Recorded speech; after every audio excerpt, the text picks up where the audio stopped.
একটা সময় ছিল মানুষ 10,000 টাকার মধ্যে স্মার্টফোন কিনতে খুব স্বাচ্ছন্দ্য বোধ করতো, বাজেটটা ওরকমই ছিল। তারপরে 15,000 টাকা দিয়েও কিন্তু একটা সময় প্রচুর পরিমাণে, বাট রাইট নাও দেখা যায় 20,000-এর আশেপাশে মানুষজন স্মার্টফোন কিনতে খুব স্বাচ্ছন্দ্য বোধ করে এবং মানে মোটামুটি বাজেটটা এমন হয়ে গেছে। এরকম প্রাইস পয়েন্টে তারা চায় একটু ভালো ক্যামেরা, ভালো ডিসপ্লে, গুড লুকিং, আবার গেমিং টেমিং করা যায় এমন কোন স্মার্টফোন লাগবে, রাইট? তো এরকম প্রাইস পয়েন্টে কিন্তু আমরা অনেক স্মার্টফোন দেখি, অনেক ব্র্যান্ড থেকে। ঠিক তেমনি রিয়েলমির নতুন একটি স্মার্টফোন Realme 11x, Realme 11 সিরিজেরই আরেকটি স্মার্টফোন। রিসেন্টলি এটার একটা আনবক্সিং এর ভিডিও আমি দিয়েছিলাম এবং আপনাদের বেশ ইন্টারেস্ট আছে। এই স্মার্টফোনটার বেস ভ্যারিয়েন্টটা মানে 6128GB পাওয়া যায় হচ্ছে গিয়ে 21,000-এ, পরবর্তী ভ্যারিয়েন্ট 8128 ওটা পাওয়া যায় 22,000-এ। তো এই ডিভাইসটা যা অফার করছে আর কি, এতে অনেকের এই মোটামুটি ইন্টারেস্ট আছে দেখলাম, এবং যে কারণে আপনারা এর বিস্তারিত জানতে চেয়েছিলেন। তো আমরাও টেস্ট করছি বিভিন্নভাবে, সেগুলোই বিস্তারিত জানা যাবে আজকের ভিডিওতে। অসংখ্য ধন্যবাদ রিও ইন্টারন্যাশনালকে আমাদের এই রিভিউটি দিয়ে সহায়তা করার জন্য, এবং তাদের কাছে অবশ্যই এই স্মার্টফোনটি তো পেয়ে যাবেন। এই পাশাপাশি বর্তমান সময়ের জনপ্রিয় সমস্ত স্মার্টফোনগুলো অ্যাভেলেবল রয়েছে। বসুন্ধরা সিটি যমুনা ফিউচার পার্কে তাদের শপ রয়েছে। এছাড়াও তাদের প্রত্যেকটা শপের ইনফরমেশন ভিডিও ডেসক্রিপশনে মেনশন করা আছে, একটু চেক করে নেবেন। অলরাইট, আমরা আনবক্সিং এ গেলাম না, ডিজাইন নিয়ে তেমন কিছু বলবো না, জাস্ট এটুকুই বলার আছে রিয়ার প্যানেলটা প্লাস্টিক, বডি ফ্রেমটাও প্লাস্টিক, সামনে তো অবশ্যই গ্লাস। তবে কোনো ধরনের প্রোটেকশন আছে কিনা এটা কিন্তু কোনো জায়গায় আমি তথ্য পাইনি। স্ক্রিন প্রোটেক্টর ভাই মাস্ট ব্যবহার করেন, সেই ক্ষেত্রে ভালো হবে। রিয়ার প্যানেলটা ফ্রস্টেড টাইপের, দেখতে সুন্দর লাগে, বাট ফিঙ্গারপ্রিন্ট স্মাজেস হালকা পাতলা কিন্তু বসে। ক্যামেরা মডিউলটা বেশ বড়, কিন্তু এখানে দুইটা ক্যামেরা আছে আর কি। অলরাইট, ডিসপ্লেটা নিয়ে বলতে গেলে এটা মূলত একটা IPS LCD panel, 6.72 inch full HD plus resolution এবং 120 হার্টজ হাই রিফ্রেশ রেটের। হাই রিফ্রেশ রেটটা আমরা চেক করে দেখছিলাম, ঠিকভাবে এটা পুশ করতে পারে, ওইখানে কোনো প্যারা খাইনি। যখন আমরা ইনডোরে ব্যবহার করছিলাম ব্রাইটনেস ওকে, আউটডোরেও মোটামুটি দেখা যায়, ডিরেক্ট সানলাইটে স্ট্রাগল করে, গাছের তলা, শ্যাডো এরিয়া, ওই সমস্ত জায়গায় দেখা যায়। মূলত এর পিক ব্রাইটনেস হচ্ছে গিয়ে 680 নিটস। আর একটু বেটার দরকার এখনকার দিনে, আমার মনে হয় এটা 900-এর উপরে থাকলে ভালো হয়, স্ট্যান্ডার্ড করা উচিত 20,000 টাকা প্লাস স্মার্টফোনগুলোতে অ্যাটলিস্ট। আচ্ছা, এর বাইরে অ্যাজ ইউজুয়াল একটা IPS ডিসপ্লে যেমনটা আমরা দেখি মোটামুটি অলমোস্ট সেরকম টাইপেরই। লোয়ার চিনটাই একটু মোটা, এটা মেনে নিতে পারবেন, ওতে প্যারা খাবেন না, এরকম বাজেটের একটা ফোন হিসাব চিন্তা করতে গেলে আর কি। এর বাইরে ডিসপ্লেতে যে কোনো কন্টেন্টই দেখতে ভালো লাগছিল, কালার রিপ্রোডাকশনও ভালো, এটাতে নেগেটিভিটির মতো ইস্যু আমরা পাইনি একদম সাইড থেকে দেখতে গেলে। আর এই যে পাঁচল কাটআউটটা রয়েছে, এটা একদম কাছ থেকে দেখতে গেলে হালকা একটু আপনি শ্যাডো লক্ষ্য করবেন, এর বাইরে বাকি সবকিছু ওকে আছে। 1020 টাকার আশেপাশে আসলে আমরা তো অ্যামোলেড পেয়ে যাই, সেই জায়গা থেকে চিন্তা করতে গেলে এটা একটু পিছিয়ে থাকবে। কিন্তু যদি কিনা চিন্তা করেন হ্যাঁ একটা IPS ডিসপ্লে হিসেবে এটার কোয়ালিটি ঠিক আছে কিনা, তাহলে বলবো এটা ঠিক আছে। স্মার্টফোনটি রান করছে Realme UI 4.0 based on Android 13। হ্যাঁ, লেটেস্ট অপারেটিং সিস্টেম UI আমরা দেখছি, কিন্তু এটাতে আলাদা মানে পরবর্তীতে কোনো ফিউচারে আপডেট আসবে কিনা বা মেজর আপডেট দেবে কিনা, এই ব্যাপারটা আমি কিন্তু এখনো ক্লিয়ার না, বা তেমন কোনো তথ্য পাইনি। এটাতে প্রসেসর হিসেবে রয়েছে MediaTek Dimensity 6100 প্লাস, যা মূলত 6 র্যামের একটি প্রসেসর। আমি ফার্স্ট ইমপ্রেশনের ভিডিওতে বলছিলাম এই প্রসেসরটাকে আপনি কম্পেয়ার করতে পারেন MediaTek Helio Z99 এর সাথে, কিছুটা ওরকম। আবার যদি স্ন্যাপড্রাগনের সাথে কম্পেয়ার করতে চান, স্ন্যাপড্রাগন 695 এর তুলনায় একটু পিছিয়ে পড়বে, হালকা একটু স্লাইডলি পিছিয়ে থাকবে, বাট এটা কিন্তু একটা 5G chip, 5G capable phone, যদিও তাতে করে আপনার বিশাল আহামরি কোনো লাভ নাই, কারণ বাংলাদেশে 5G নাই।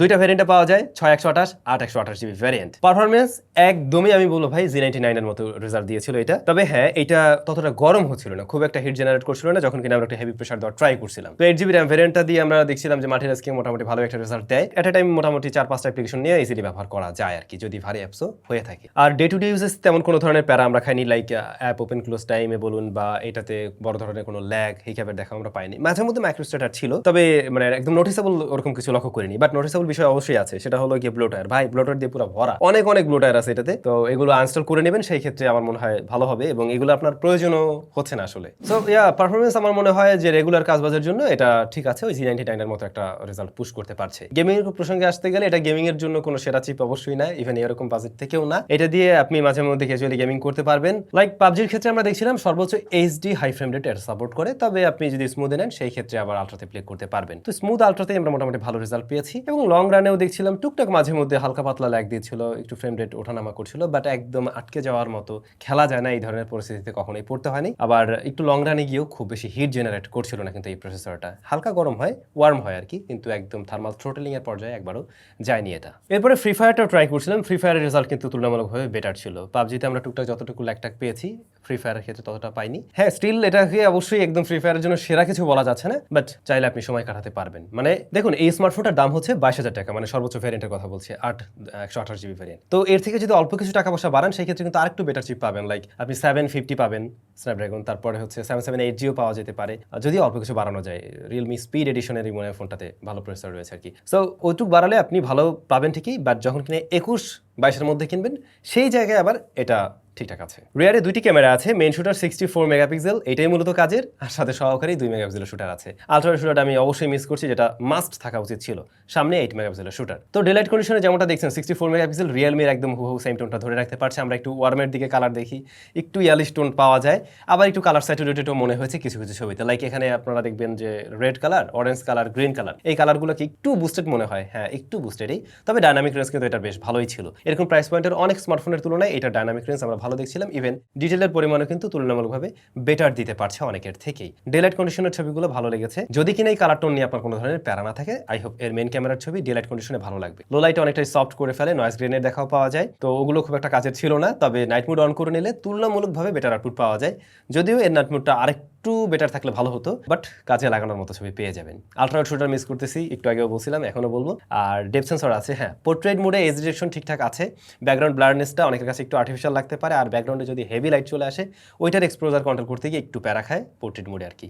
এর বাইরে মোটামুটি ঠিকঠাকই আছে। ফ্রন্ট ফেসিং ক্যামেরাটা 8 মেগাপিক্সেলের, এইটাও ইয়ালো একটা টোন দেয়, যেমনটা আপনারা ম্যাক্সিমাম ছবিতেই খেয়াল করছেন, ইয়ালিশ বা ওয়ার্ম একটা টোন রয়েছে, তবে শার্পনেস ডিটেল ভালো। বাট এইখানেও আমরা দেখছিলাম as a front facing camera এইটা ডাইনামিক রেঞ্জ যথেষ্ট ভালো। ইভেন আমার মনে হয় এরকম প্রাইস পয়েন্টের ম্যাক্সিমাম মানে প্রায় 90% ফোনের তুলনায় এটার ফ্রন্ট ফেসিং ক্যামেরা ডাইনামিক রেঞ্জটা আমার কাছে ভালো মনে হয়েছে। তবে অনেক বেশি যে ডিটেল আছে এমন না, প্রপার লাইট দিতে পারলে এর ফ্রন্ট ফেসিং ক্যামেরাটার ছবি আপনারা ভালো পাবেন, বাট লো লাইটে এটা অনেকটাই সফট করে ফেলে, যেমনটা দেখছেন, সেই সাথে নয়েজ গ্রেন তো ফ্রিতে আছেই। ক্যামেরার ভালো লাগার জায়গা হলো কি, ফ্রন্ট ফেসিং ক্যামেরাটা প্রপার লাইটে ভালো রেজাল্ট দেয়, 64 মেগাপিক্সেলটাও ডেলাইট কন্ডিশনে ভালো রেজাল্ট দেয়, বাট আমরা আসলে আলট্রাওয়াইড পাইলে এই প্যাকেজটা আরো সুন্দর হতে পারতো, যেটা মিস করছি আমরা। ভিডিও রেকর্ড করা যায় সর্বোচ্চ 1080p 30 fps, এই পর্যন্ত লিমিট। স্টেবিলিটির অভাব সেই রকমের ভাবে আছে, ভিডিও একদমই অ্যাভারেজ ছিল, ভিডিও কোয়ালিটি ভালো লাগেনি আর কি। ব্যাটারি 5000 mAh এবং বক্সে পাওয়া যাবে 33 ওয়াটের চার্জার, এই কম্বোটা ঠিক আছে, মানা যায়। আর ব্যাকআপ, হ্যাঁ এটার ব্যাকআপও ভালো, একদিন প্লাস টাইম এটা ব্যবহার করা যায়, 7.5 ঘন্টার মতো এসএটি পেয়ে যাবেন, যদি কিনা মিডিয়াম ব্রাইটনেস থাকে বা ওইভাবে ব্যবহার করেন আর কি। এটাতে সিঙ্গেল স্পিকার থাকছে, বটম ফায়ারিং আর কি, লাউডনেস ভালো, ক্লিয়ার সাউন্ড দেয়, ফুল ভলিউমে কিছু সাউন্ড ডিসটরশন দিতে পারে মাঝে মধ্যে, তবে স্টেরিওর মজা মিস করছি আমি এখানে। আর ইয়ারপিসের সাউন্ডটা ঠিকঠাক আছে, নেটওয়ার্ক রিসিপশন ভালো ছিল, তারপর এটাতে ফিঙ্গারপ্রিন্ট স্ক্যানার আছে সাইড মাউন্টেড, ওইটার রেজাল্টও ফাস্ট, যথেষ্টই ফাস্ট।